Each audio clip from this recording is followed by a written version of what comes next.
मैं Rahul Kumar, parliament member from Frankfurt in Germany. मैं आज सिरसा पहुंचा हूं और यहां आकर अपनी पूरी टीम के साथ, जो कि मेरे साथ बैठी हुई है, मुझे बड़ी खुशी हो रही है कि सिरसा वालों ने इतना प्यार दिया है। और ख़ासकर आजकल देखने को ये मिला है कि चुनाव का माहौल है, हर जगह भागम भाग हो रही है। और उस चुनाव के माहौल में एक तो गर्मी बहुत है, मगर उस गर्मी के अलावा भी उत्साह बहुत है। जहाँ भी देखा अनाउंसमेंटें हो रही हैं और बहुत सारा प्रचार भी हो रहा है। और स्पेशली मैं जर्मनी से जो टीम लेकर आया हूँ, उसमें ये कहना चाहूँगा कि हमने करनाल में भी परसों प्रेस कॉन्फ्रेंस करवाई थी। उसके अंदर ये चीज़ ज़रूरी है कि दोनों देशों के बीच में किस तरीके से कैसी कोलैबोरेशन हो सकती है जिससे कि सबको फ़ायदा हो। और फ़ायदा किसको होना चाहिए? फ़ायदा होना चाहिए आम इंसान को, एक वोटर को, एक नागरिक को। और क्योंकि मैं भी अपने आप को कहीं ना कहीं महसूस करता हूँ कि हमारे दिल चाहे भारतीय हैं, हम विदेश में रहते हैं, पर दिल हमारे भारतीय हैं और हमारे देशवासियों को उस चीज़ का फ़ायदा होना चाहिए। इसलिए यहाँ पर अगर इंडस्ट्री आएगी, हॉस्पिटल होंगे, अच्छी अच्छी इंफ्रास्ट्रक्चर होगी, उससे हमारे ही भाइयों को, हमारे ही लोगों को फ़ायदा होगा।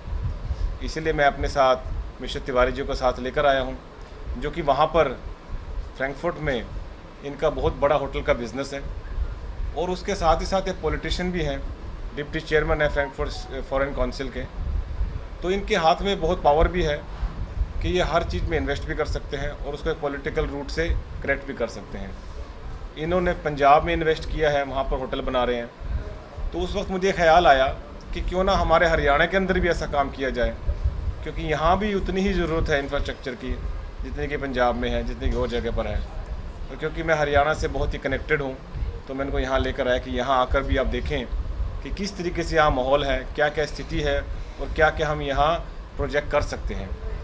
उसके बाद जो मेरे साथ और भी टीम साथ में आई है, मिसेस लीडिया और मिसेस अग्नेशका, इन्होंने पोलैंड में बहुत अच्छा बिजनेस अपना मेडिकल केयर में किया हुआ है और ऑलरेडी जर्मनी में भी इन्होंने बहुत ही अच्छा इंफ्रास्ट्रक्चर और इन्वेस्टमेंट बनाया है। तो फिर वही बात आ गई कि क्यों ना इसको हरियाणा के साथ, भारत के साथ कनेक्ट किया जाए, क्योंकि इस चीज़ की जो मेडिकल फैसिलिटी है, इसकी ज़रूरत तो पूरी दुनिया को है, मगर हम इसको कहीं ना कहीं शुरुआत तो करेंगे।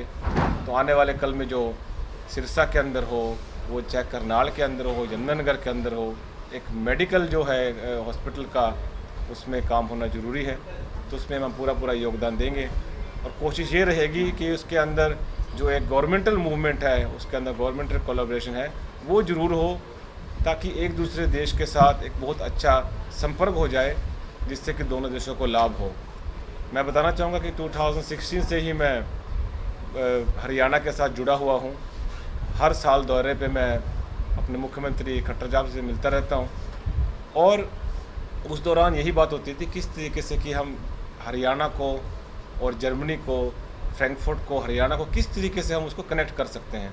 तो काफ़ी ऐसे प्रोजेक्ट हैं, लाइक स्टूडेंट एक्सचेंज प्रोग्राम हमने किया है, नर्सिंग स्किल एजुकेशनल प्रोग्राम हमने किया है और अब जो है हम एक नई स्कीम लेकर आए हैं जिसमें कि मेडिकल फैसिलिटी होगी, होटल की फैसिलिटी होगी और उसमें देखा जाए तो एंड ऑफ द वे लाभ जो है हमारे ही भाइयों को होगा और वो जब लाभ होगा तो देखकर मुझे बड़ी खुशी होगी। इसीलिए मैं आज सिरसा भी पहुंचा हुआ हूं, क्योंकि जो है इलेक्शन का दौर चल रहा है, उसमें हमें एक दूसरे के साथ सपोर्ट भी देना है।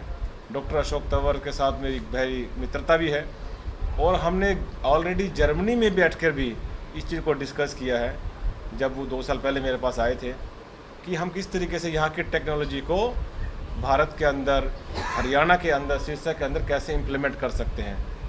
यही बात पूर्व मुख्यमंत्री खट्टर साहब ने भी परसों बोली कि जब वो जर्मनी गए थे तो उस वक्त भी वहाँ पर नई टेक्नोलॉजी थी, तो तुरंत उनके दिमाग में बात आई कि किस तरीके से इस टेक्नोलॉजी का यूज़ हम हरियाणा में कर सकते हैं। तो मैं ये कहना चाहूँगा कि ज़िंदगी बहुत छोटी होती है, मगर उसको बढ़िया बनाने के लिए हमने अपना इमोशन और अपनी मोटिवेशन को बस स्ट्रॉन्ग रखना है।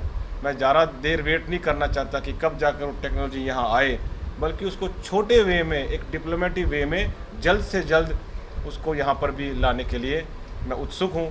इसीलिए मैं चाहता हूँ कि सब उसको सपोर्ट करें और सपोर्ट तभी होगा जब सही लोग सही जगह पर बैठेंगे। तो इसलिए मैं यहाँ भी आया हूँ, डॉक्टर अशोक जी के साथ मिलकर हम चाहते हैं कि ये जो टेक्नोलॉजी है ये हरियाणा में लागू हो और इसको आगे से आगे बढ़ाया जाए। ये हमारा आने का मेन मकसद है। हरियाणा की बात आपने की, सिरसा की बात करते हैं हम। यहाँ औद्योगिक दृष्टि से पिछड़ा हुआ है, बेरोजगारी है, जिसके चलते नशा बहुत है। क्या आने वाले दिनों में कोई ऐसा उद्योग आप लाएंगे? सबसे बड़ा तो मैं ये कह सकता हूँ कि जो नशे की प्रॉब्लम है इसको रोकने के लिए कई अभियान चलाए गए हैं।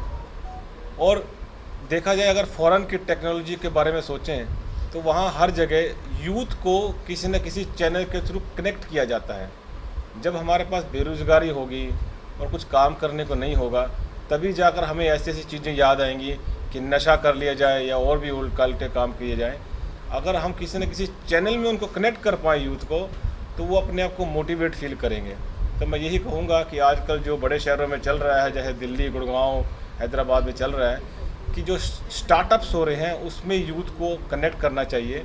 ऐसे ऐसे कंपटीशन होने चाहिए जिसके अंदर यूथ अपने आप को प्रूव करके दिखा सके कि हम उस चीज़ को कर सकते हैं। उसके अंदर ये भी है कि आने वाले कल में एक दूसरे के साथ थॉट एक्सचेंज भी हों और उसके ऊपर भी आने वाले कल में काम होगा कि किस तरीके से नशा से मुक्त हो जाए पूरा हरियाणा, पूरा देश, पूरा भारत देश।